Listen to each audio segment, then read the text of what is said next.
Bismillahirrahmanirrahim. Alhamdulillahirabbil alamin.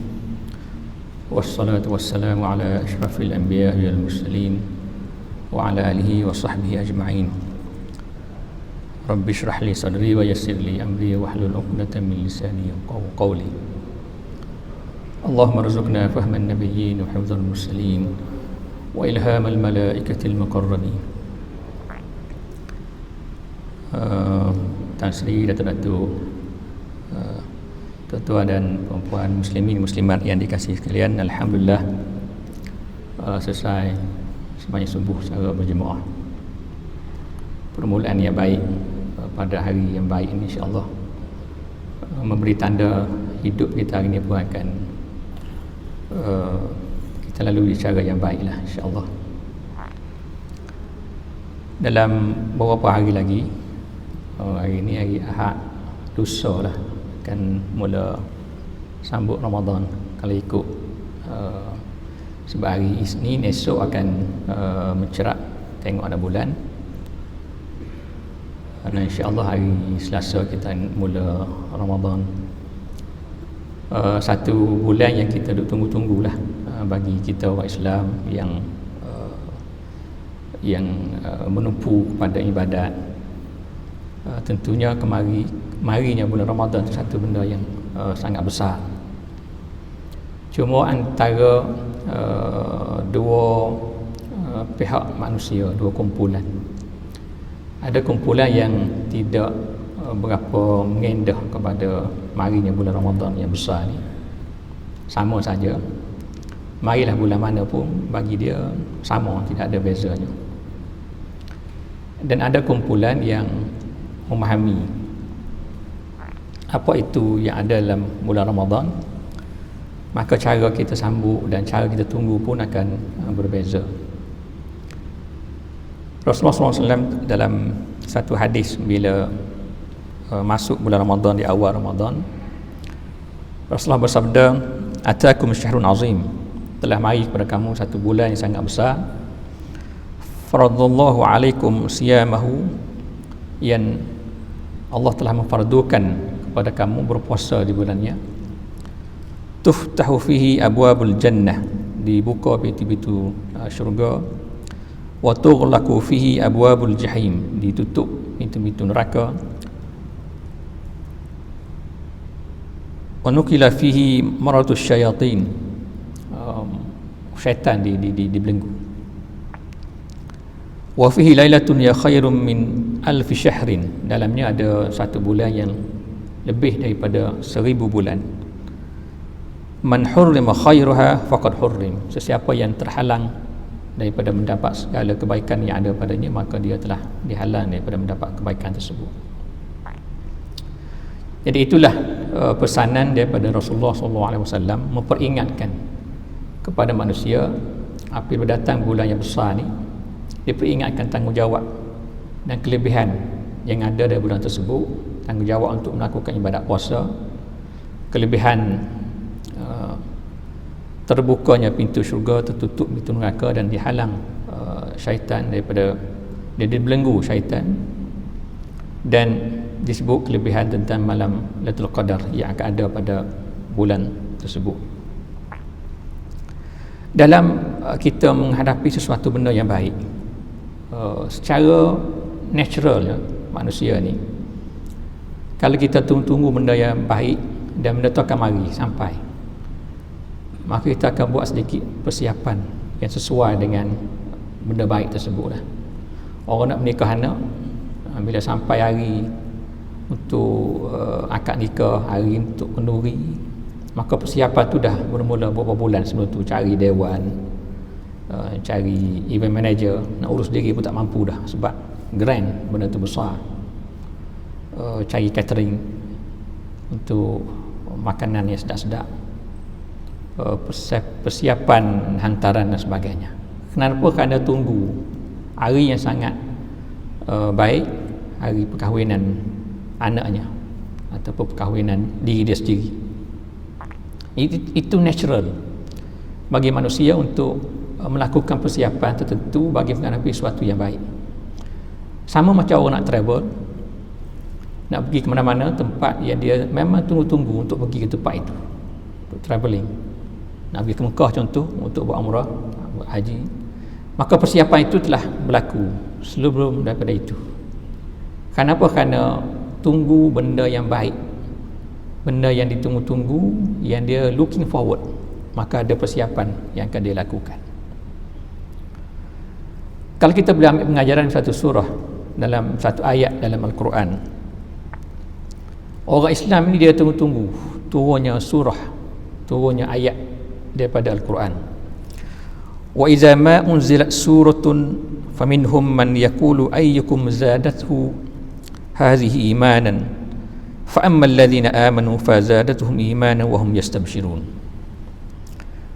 Apabila turun satu surah daripada Al-Quran, satu ayat, maka ada di kalangan mereka itu yang mengatakan ayyukum zadathu hadhihi imanan, mana ada di kalangan kamu puak yang suka turunnya surah ini. Ini merujuk kepada golongan munafikin. Fa ammal ladzina amanu, bagi orang yang beriman, fazadathum imanan, ia akan bertambah lagi iman kerana turunnya surah yang ditunggu-tunggu. Wa hum yastabshirun, dan mereka itu yastabshirun, merasa gembira, merasa happy turunnya surah tadi. Samalah kalau kita relatekan dengan Ramadan. Bila mari bulan Ramadan, maka sepatutnya hum yastabshirun, mereka itu sambut dengan penuh gembira, penuh suka, kerana benda ni bukan benda yang mari setiap hari, dia mari setahun sekali. Dan kita pun tak pasti adakah kita diberi peluang untuk menyambut. Walaupun mungkin 2 hari lagi, kita pasti mungkin hari ni kita menghadap Allah Subhanahu Wa Taala, kita minta panjang umur. Tapi perasaan, rasa suka, rasa gembira marinya bulan yang besar itu, ini satu sifat seorang yang mukmin. Sebagaimana orang mukmin tertunggu-tunggu apabila turunnya surah daripada Al-Quran pada masa Rasulullah SAW yang digambarkan wahum yastabshirun, mereka itu merasa gembira. Tapi bagi orang munafikin, dia kata ayyukum zadatum iman, mana ada orang berasa suka turun, ia pelekehkan turunnya surah daripada Al-Quran. Jadi balik kepada 2 golongan yang saya sebutkan tadi. Dalam kita sambut Ramadan ni ada 2 puak. Satu puak mungkin dia tidak ada apa-apa yang dia rasa dengan marinya Ramadan sebagai mari bulan lain, mari Januari, Februari begitu, mari Mac, April begitu. Tapi satu puak lagi yang kita rasa kita insya-Allah berada dalam golongan itu, kita gembira dengan marinya bulan Ramadan dan kita tunggu-tunggu bulan tersebut kerana kita nak ambil segala kelebihan yang ada pada bulan tersebut. Ini sikap ataupun sifat yang perlu dididik. Kalau tak didik, benda tu dia tidak mari. Kalau kita masa budak-budak dulu lah, saya lah, kita masa budak-budak dulu, peringkat yang kita tak boleh menilai mana yang baik, mana yang tak baik. Kita tunggu Ramadan ni bukan kerana kelebihan ada Ramadan tu. Kita tunggu sebab malam dia ada more. Ada, kalau Kelantan dia panggil makan colek lepas maya tarawih. Kemudian suasana yang diihyakan bulan Ramadan oleh orang tua kita di masjid, di surau. Kita tunggu-tunggu tu kerana suasana itu. Bukan kita tunggu Ramadan kerana kelebihan ada bulan Ramadan. Itu peringkat budak-budak. Kemudian bila kita besar sedikit, belajar banyak dan sebagainya, dan kita memahami kelebihan yang ada pada Ramadan, maka cara kita tunggu bulan Ramadan itu berbeza dengan kanak-kanak tunggu bulan Ramadan. Mudah-mudahan kita berada dalam golongan yang bukan golongan kanak-kanak yang merasa gembira kerana event, bukannya kerana menghayati kelebihan yang ada pada bulan Ramadan. Ini kedudukan manusia dalam dia menyambut bulan yang sangat besar ini. Dan kita pun kebanyakan daripada kita dulu sebelum Covid ini ramai pergi ke Mekah sambut Ramadan.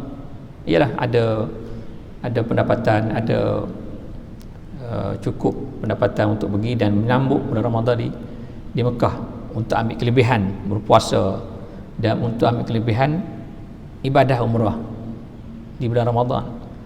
Tahun ni kita miss yang tu, Sebab PKP yang Pak Menteri baru sampai semalam untuk urusan haji dan umrah bagi tahun ni lah.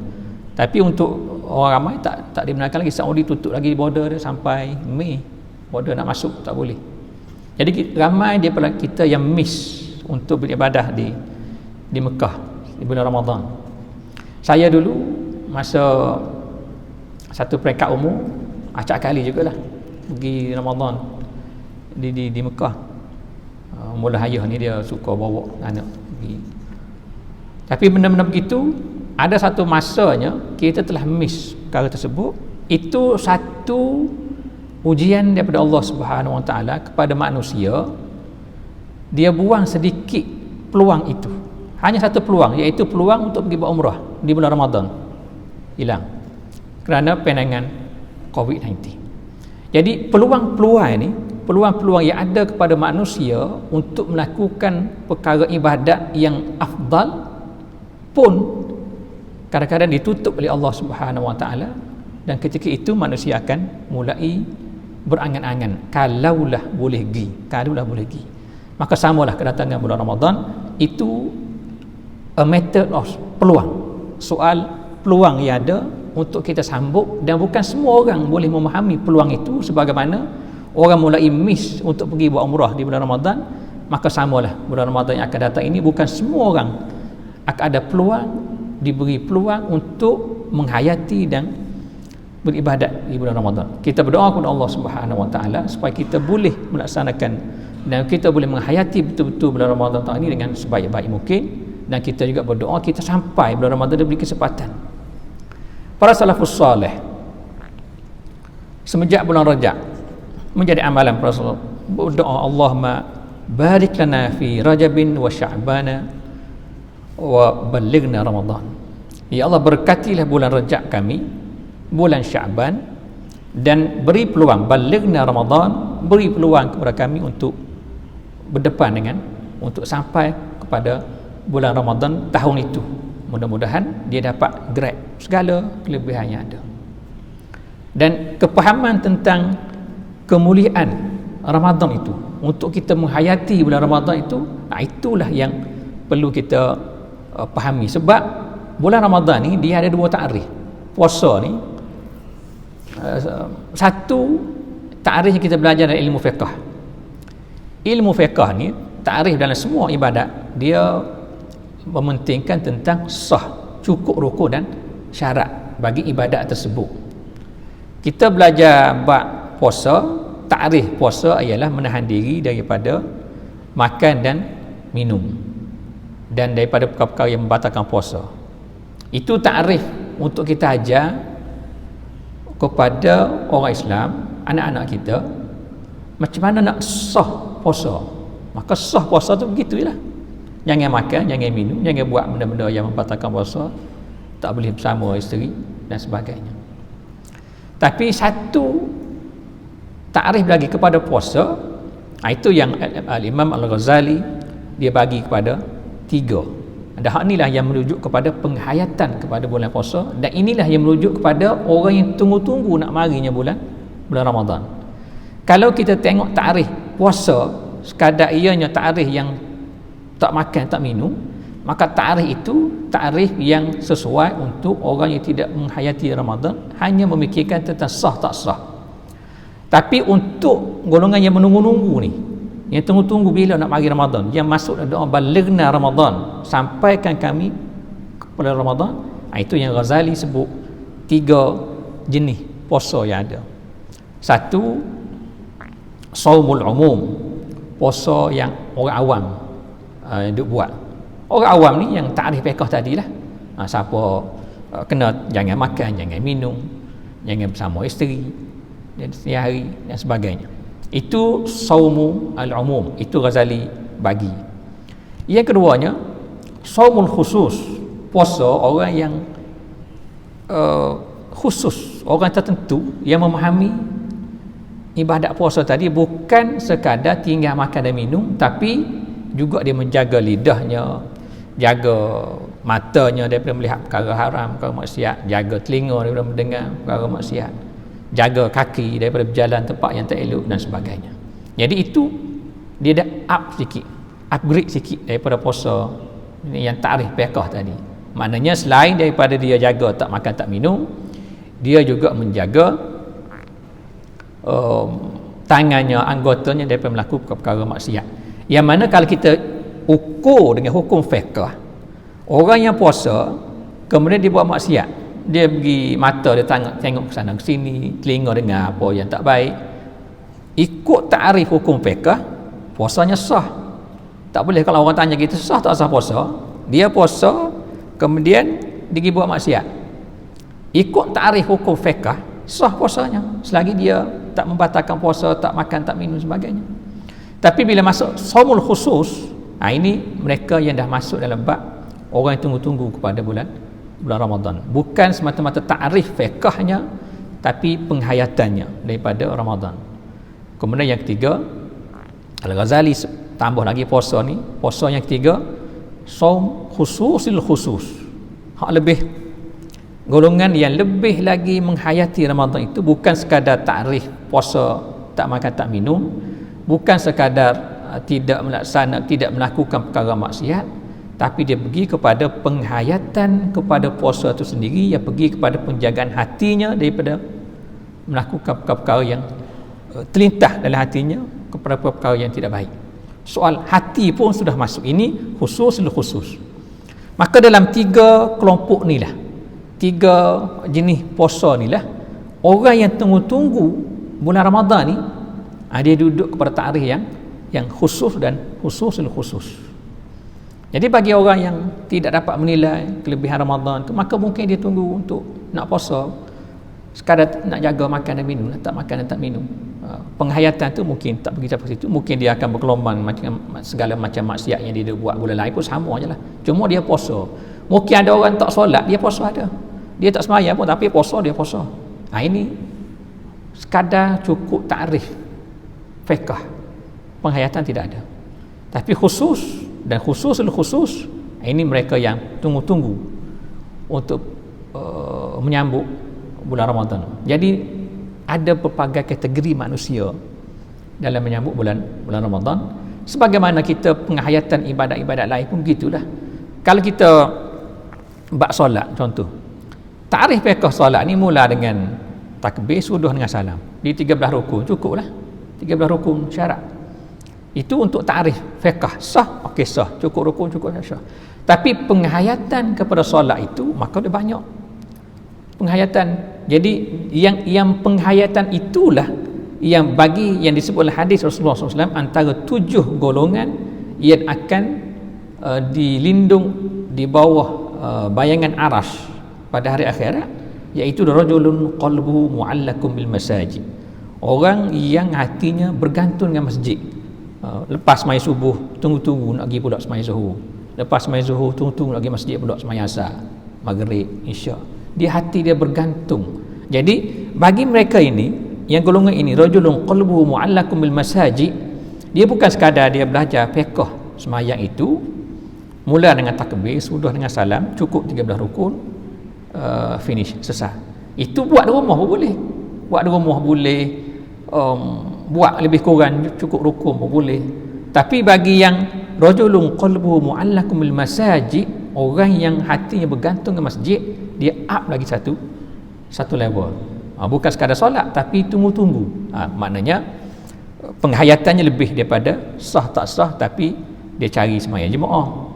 Tunggu kalau ada kawan, dia cari kawan untuk solat jemaah, dia pergi ke masjid. Kemudian penghayatan kepada solat itu, daripada solat itu inna salata tanha 'anil fahsya'i wal munkar, sembahyang itu boleh mencegah daripada fahsya dan daripada mungkar. Begitu, maka ada penghayatan. Jadi mereka yang menghayati solat, itulah yang tunggu-tunggu nak pergi masjid semua tu. Sebagaimana orang yang menghayati Ramadan, dia tunggu-tunggu nak marinya bulan Ramadan. Ini penerimaan manusia kepada sesuatu ibadat yang disyariatkan kepada manusia. Sama seperti ibadat lain, seperti zakat. Ibadat zakat dari segi hukum fiqhnya, bila cukup nisab, cukup haul, maka bayar. Tengok jenis harta, ada 2.5% zakat simpanan, zakat tanaman 5% ataupun 10% bayar zakat. Zakat binatang ikutlah kategori harta. Itu syarat untuk sah zakat. Tapi di sebalik zakat itu dia ada penghayatan lain, iaitu untuk membersihkan harta, membersihkan jiwa orang yang membayar. Jadi bagi mereka yang bayar zakat, untuk sah bayar zakat, okeylah sah dah, dia bayar dah 2.5% dan sebagainya. Tapi penghayatan itu dah masuk up level yang kedua. Dia memang tunggu-tunggu untuk bayar zakat, dan bukan sekadar zakat, hak lain pun dia buat, wakaf pun dia buat, sedekah biasa pun dia buat. Itu penghayatan yang membezakan antara orang yang memahami ibadat dari sudut sah tak sah dengan orang yang terima satu ibadat tu kerana menghayati apa yang ada di sebalik ibadat tersebut. Begitulah yang ada pada bulan Ramadan. Jadi mudah-mudahan kita ni masuk golongan yang up tu, bukan golongan yang level sah tak sah, tapi up sikit menghayati bulan Ramadan. Sebab yang menghayati bulan Ramadan inilah yang tunggu-tunggu, dan segala kelebihan yang ada pada bulan Ramadan, macam kita kata syahrul Ramadan allazi unzila fihi al-Quran, bulan Ramadan yang diturun padanya Quran, hudan linnas wa bayyinatin minal huda wal furqan. Bulan Ramadan itulah bulan yang diturunkan padanya Al-Quran. Maknanya kelebihan bulan Ramadan bukan semata-mata dia tu bulan yang puasa, tapi bulan tu juga Tuhan pilih untuk turunkan Al-Quran. Jadi bagi orang yang menghayati Ramadan, oleh kerana Quran tu turun bulan Ramadan, kelebihan yang ada pada Quran, maka itulah yang tadarus. Itu yang dia banyak membaca Quran di bulan Ramadan, kerana dia dah up daripada sah tak sah puasa, tapi up kepada menghayati bulan tersebut dengan mengikuti amalan-amalan yang diajak oleh Rasulullah SAW. Kalau dalam hadis, Rasulullah bulan puasa ni dia tadarus dengan malaikat, dengan Jibril. Bulan puasa Nabi tadarus dengan Jibril, peringat balik Quran yang diturunkan. Itulah yang dilakukan Rasulullah SAW. Dan para sahabat pun begitulah, bila masuk Ramadan banyak baca Quran. Ada yang khatam 1 juzuk sehari, ada yang khatam 3 juzuk sehari. Itu yang diamalkan oleh para sahabat, para ulama kita itu, kerana dia menghayati itu. Dan Quran ini cukup hebat dan cukup bermanfaat untuk membantu manusia menghayati agamanya sendiri. Sebab Quran ni bila Islam ni turun, dia turun tu Quran tu turunnya. Turunnya Islam tu Quran tu turun. Jadi Quran itulah panduan kita. Jadi panduan kita itu yang kita baca, dan bila kita baca adalah kesan dia kepada hidup kita ni menghayati. Jadi bila kita baca Quran, up sikit pada tu, bukan sekadar baca, menghayati apa yang ada dalam Quran. Dan itu boleh diterjemahkan dalam bentuk mungkin tadarus. Tadarus ni maknanya kita baca, orang lain dengar, mungkin silap, dia betul. Itu menghayati Al-Quran. Mungkin ada masanya kita panggil ustaz, cuba translate sikit, cuba hurah sikit, belajar apa yang ada pada Al-Quran. Selain pada tajwid, kita belajar pula tafsirnya dan sebagainya. Itu up sikit kepada menghayati. Jadilah semua ibadat ada benda yang levelnya bawah, cukup makan, orang panggil boleh masuk syurga dah. Bukannya tak boleh masuk syurga dengan sebab itu, tapi kita nak lebih pada itu, upkan sikit kita punya penghayatan kepada sesuatu ibadat. Itu dalam bab Quran. Kelebihan lain yang ada pada Ramadan, Tuhan pilih nak lantik Nabi Muhammad sebagai Rasul pun bulan Ramadan. Yang di Gua Hira, yang turun Iqra bismillah, pilih itu pun di bulan Ramadan. Di bulan Ramadan jugalah yang kelebihan kita ada peluang untuk buat ibadat tidak sebagai bulan lain. Bila Rasulullah sebutlah hadis tentang dibuka syurga, ditutup neraka, dan dihalang malaikat syaitan daripada ganggu manusia, itu Islam meletakkan suasana yang sangat convenience untuk kita buat ibadat. Pintu syurga buka, maknanya mudah nak masuk syurga. Pintu neraka tutup, maknanya bulan Ramadan ni sekat, banyak benda-benda ke arah jalan maksiat tu dia sekat banyak, nak pergi tak boleh. Sebab syurga buka, neraka tutup, maknanya peluang untuk buat kebaikan tu banyak, dan peluang untuk buat kejahatan dan maksiat tu makin berkurangan.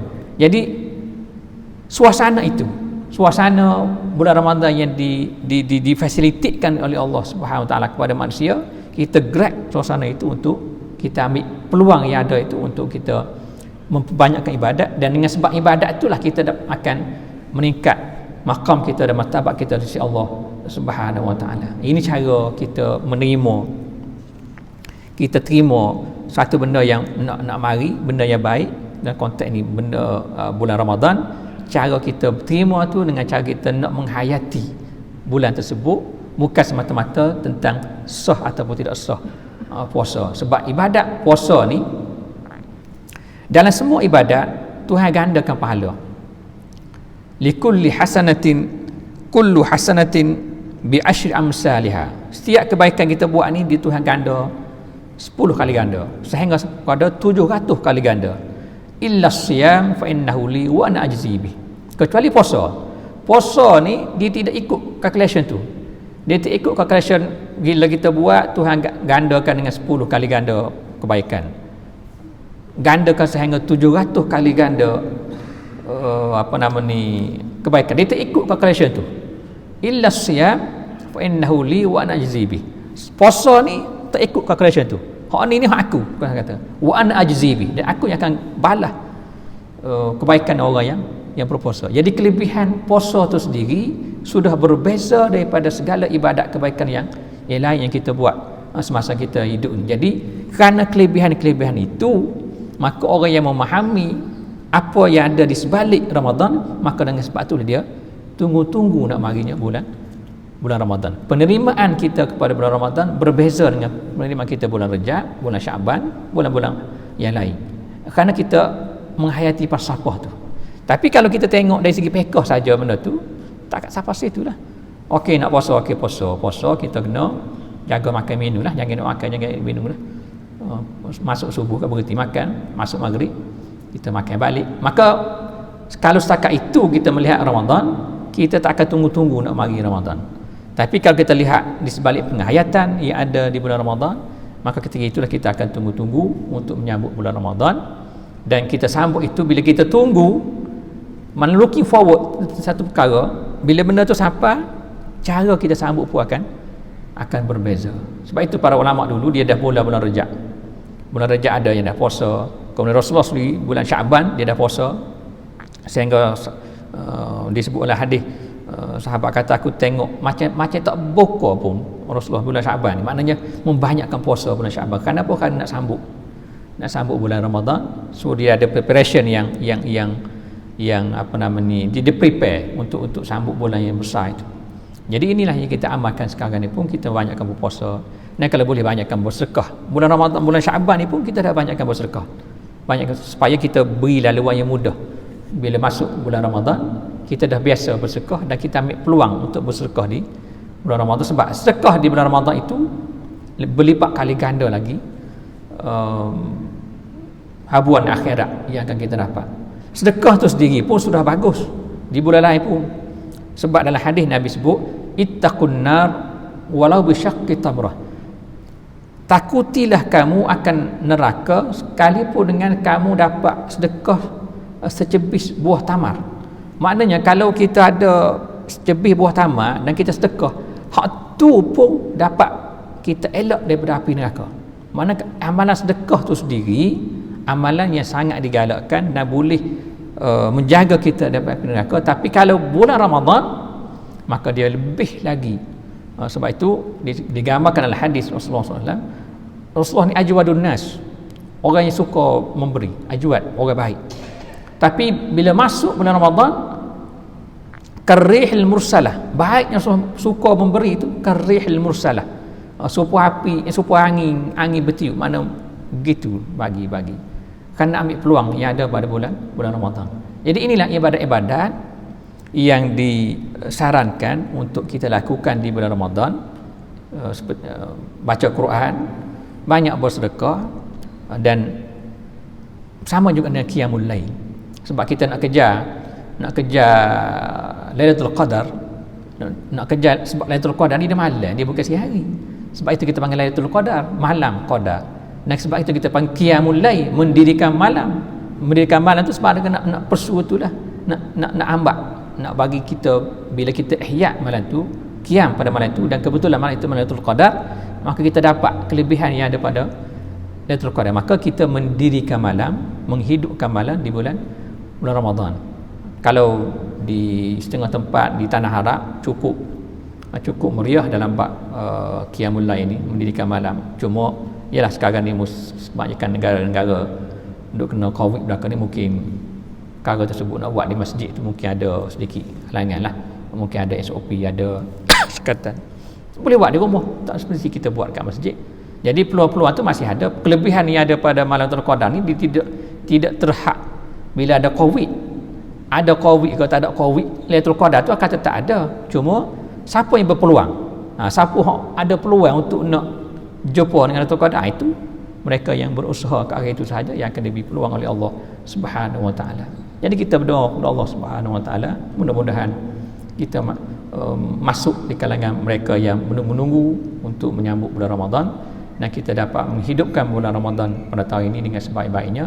Dan kita berdoa juga supaya kita panjang umur, diberi peluang untuk buat ibadat di bulan Ramadan, kerana dalam hadis Nabi ada sebut kisah seorang yang diberi peluang, seorang itu dibagi antara orang yang ada peluang untuk buat ibadat tahun tu dengan orang yang mati sebelum tu.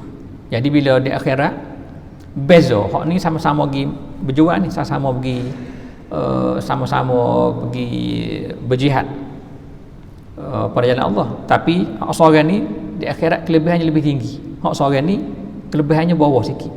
Jadi ditanya kepada Rasulullah, kenapa begitu? Rasulullah kata, hak seorang ni sebab dia ada dengan Ramadan tahun tu, hak ni dia mati sebelum tu.